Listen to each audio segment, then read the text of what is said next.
नमस्कार दोस्तों, कैसे हो आप सब।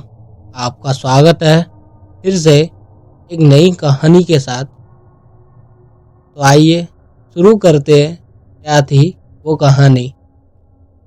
मेरा नाम संदीप है। जो कहानी मैं आपको बताने जा रहा हूँ वो मेरी कहानी है, जो एक खौफनाक मंजर को दर्शाती है। तो चलिए शुरू करते हैं। रात के तकरीबन 10 बज रहे थे। मैं स्टेशन पर खड़े होकर सवारी का इंतजार कर रहा था, क्योंकि मैं एक ऑटो ड्राइवर था। वैसे भी रात काफ़ी हो गई थी, मुझे घर भी जाना था। तो मैंने सोचा घर की तरफ जा ही रहा हूँ तो एक आध सवारी लेकर जाता हूँ। वैसे भी मैं खाली ही जाऊँगा। मैं स्टेशन पर खड़े होकर सवारी की राह देखता हूँ, पर कोई सवारी नहीं आ रही थी। तो मैंने सोचा काफ़ी टाइम हो गया मुझे खड़े खड़े, अभी तक कोई सवारी नहीं आई। अगर कोई सवारी मिलनी होती तो अब तक मुझे मिल जाती। मैं इतना कहकर अपने ऑटो को चालू करके स्टेशन से आगे की तरफ बढ़ जाता हूँ। जैसे ही मैं स्टेशन से थोड़ी दूरी तक ही चल पाया, तभी एक सवारी ने मुझे हाथ देकर रोका। मैंने अपनी ऑटो उस सवारी के पास रोक दी। मैंने उस सवारी से पूछा, कहाँ जाना है। वैसे ही उस सवारी ने मुझसे कहा, मुझे गेहूं के गोदाम तक जाना है। क्या आप मुझे वहां तक छोड़ देंगे। मैंने उससे कहा, ठीक है, बैठ जाइए। जो सवारी मुझे मिली थी वो एक औरत थी, जिसकी उम्र तकरीबन 30 या 35 साल रही होगी, और उसने लाल चुनरी से अपना चेहरा ढक रखा था। वह औरत मुझे कुछ अलग सी लग रही थी, क्योंकि गर्मियों के मौसम में इस तरह से कौन चुन्नी ओढ़ता है। और सबसे बड़ी बात तो ये थी, इतनी रात के यह औरत अकेली कहाँ से आ रही थी। अब मेरे मन में विचार उत्पन्न होने लगे और मुझे थोड़ा सा डर भी लगने लगा। अब मैं सोचने लगा, कहीं ये औरत गैंग वाली औरत तो नहीं है।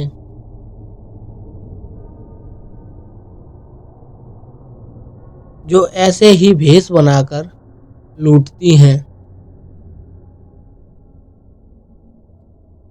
उस समय हमारे शहर में एक गैंग एक्टिव था, जो औरतों का गैंग था, जो अकेले लोगों को अपना शिकार बनाती थी और लूट को अंजाम देती थी। मैंने उस औरत से बात करने की कोशिश की और उस औरत से पूछा, इतनी रात को अकेली कहाँ से आ रही हो और तुम्हें डर नहीं लगता। मेरे पूछने पर उस औरत ने कोई जवाब नहीं दिया। मैंने फिर से उस औरत से बात करना चाहा, पर उस औरत ने मुझे कोई जवाब नहीं दिया। अब मुझे थोड़ा सा डर और लगने लगा, क्योंकि मेरे बार बार पूछने पर भी उस औरत ने मुझे कोई जवाब नहीं दिया था। अब मैं अपने मन में सोचने लगा, कहीं ये वही गैंग वाली औरत है। अगर वो हुई तो आज तो मेरी गाड़ी और जो भी कमाया है वो सारा ले जाएगी। अब मैं क्या करूं? मैं इतना सोच ही रहा था, तभी अचानक से पीछे से उस औरत ने मुझसे कहा, डर लग रहा है? अरे डरो मत, मैं कोई चोर नहीं हूं, ना ही कोई गैंग वाली औरत। मैं तो वो हूं जिसे कुछ लोग देखने के लिए तरसते थे।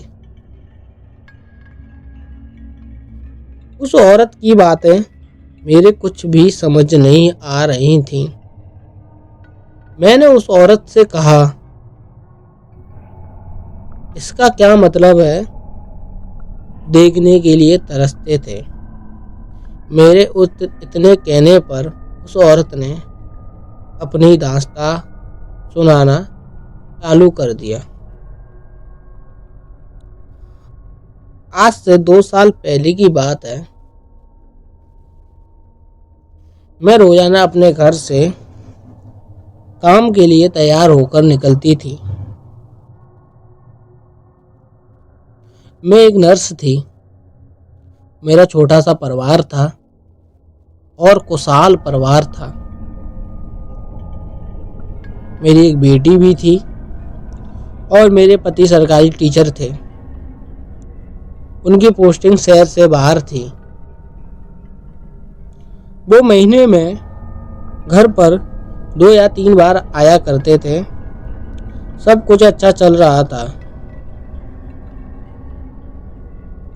और एक दिन कुछ ऐसा हुआ जिसने मेरी पूरी जिंदगी उजाड़ दी।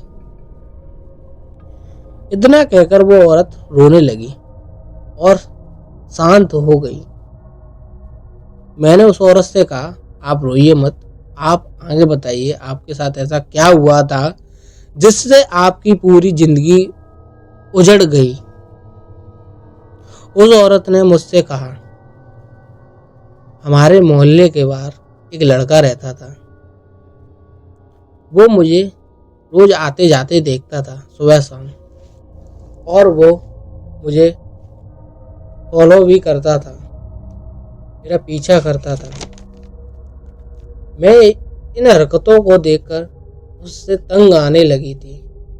कभी वो मेरे हॉस्पिटल के बाहर मिलता था तो कभी मेरे घर के बाहर। मेरे पति घर पर रहते नहीं थे। वह इसी चीज का और इसी बात का फायदा उठाता था। मैंने एक दिन उस लड़के को अपना पीछा करते हुए पकड़ लिया और उससे पूछा, तुम मेरा पीछा क्यों करते हो? तभी वो गिड़गिड़ाते हुए मुझसे बोला, मैं तुमसे प्यार करता हूँ, मैं तुमसे प्यार करता हूँ और बहुत ज़्यादा प्यार करता हूँ। उस लड़के के इतना कहने पर मैंने उसके थप्पड़ जड़ दिया और उसे खरी खोटी सुनाने लगी।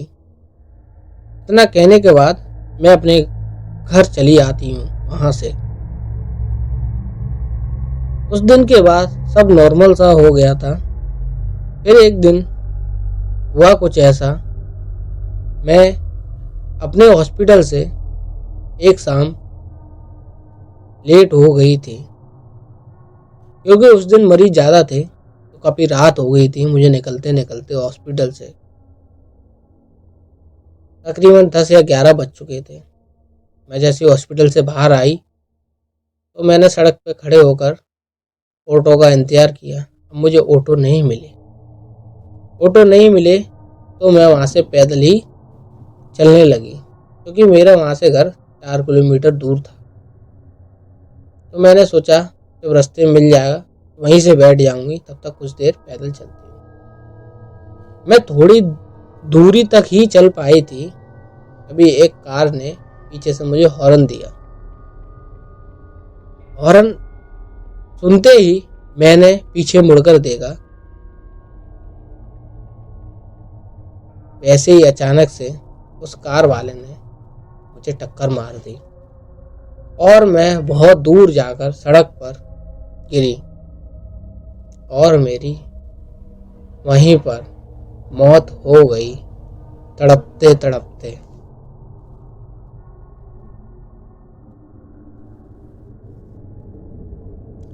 और तुम्हें पता है उस कार में कौन था जिसने मुझे टक्कर मारी थी? वो कोई और नहीं, वही लड़का जिसका नाम योगेंद्र था, जिसने मेरा हंसता खेलता परिवार उजाड़ दिया। मेरे पति को तो ये भी नहीं मालूम मेरे साथ क्या हुआ था। उन बेचारों को तो ये मालूम है कि सिर्फ मेरा एक्सीडेंट हुआ था, उसी कारण मेरी मौत हुई थी। मेरी बच्ची आज भी मेरा इंतजार कर रही है। बताओ बताओ, मैंने क्या गलत किया था उसके साथ? उसे थप्पड़ मारकर, उसे मना कर कर, जो उसने मेरा हंसता खेलता घर उजाड़ दिया। मैं उससे कहता हूँ तुम्हारी कोई गलती नहीं थी, तुमने सही किया। मैं इतना कहता हूँ तभी वो औरत रोने लगती है और चीखने लगती है, और तभी उसका एकदम पूरा चेहरा खून में सना हुआ मैं देखता हूँ शीशे में, और उसे देखकर मैं इतना डर जाता हूँ कि मेरी गाड़ी का बैलेंस बिगड़ जाता है और मेरी गाड़ी यानी कि मेरा ऑटो सड़क पर पलट जाता है और मैं वहीं घायल अवस्था में बेहोश हो जाता हूँ। जब मुझे होश आता है तब तक 6 महीने बीत गए थे उस घटना को। मेरी जान तो बच गई, पर मेरे अंदर से उस औरत का दर्द अभी तक नहीं निकला था कि उसके साथ कितना गलत हुआ था। बेचारी मरने के बाद भी अभी भी भटक रही है और उस योगेंद्र को ढूंढ रही है। बताइए, उस योगेंद्र ने पूरा परिवार उजाड़ दिया। तो दोस्तों, ये थी कहानी। आपको कैसी लगी? अगर अच्छी लगी हो तो इस कहानी को एक लाइक दें और हमारे चैनल को सब्सक्राइब करें। दोस्तों, इस कहानी का हम एक टारगेट रखते हैं 100 लाइक का। अगर आप इस कहानी को 100 लाइक देते हैं तो मैं सोचूंगा ये वाकई में कहानी आपको अच्छी लगी। तो इसी के साथ दोस्तों अब मैं चलता हूँ और आपको मिलता हूँ एक नई कहानी के साथ, इसी तरह की कहानी के साथ।